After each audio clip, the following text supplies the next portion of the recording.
Video chafu ya mwanadada wa UDSM ambayo kwa sasa imeonekana pia kuwa ni trending video.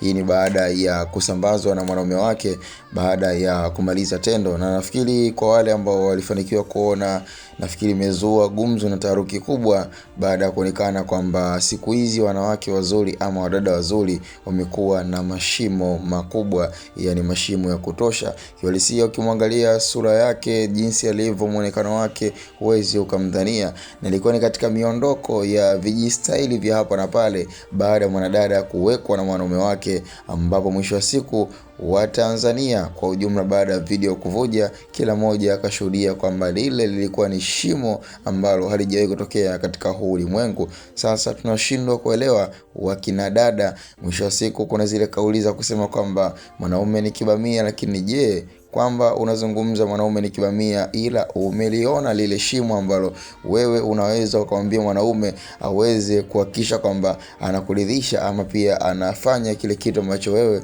utakuwa umekitaka? La hasha. Kwa kilichoweza kuonekana, na hisi kabisa kwamba kwa kila mwanaume anaweza akashindwa kabisa kuonyesha yale mapenzi na mahaba ambayo mwanamke amekuwa akiyataka siku zote. Sasa ni video ambayo kiuhalisia imeweza kuwafanya wanawake wengi sana wazuri waweze kujisikia vibaya na kujiona kwamba kwa sasa tafsiri imeshaonekana kwamba wanawake wengi wazuri wana matumizi mabaya ya miili yao, na nahisi kabisa kama ni kutokana pia na uzuri wao. Kwa hiyo inawachanganya na kufikia tu ambayo wao wanajikuta wakiingia katika mapenzi na kila mwanaume. Sasa ni taarifa ambayo ningependa tukutane kwenye upande wa comment ndani ya Bongo Umbea TV.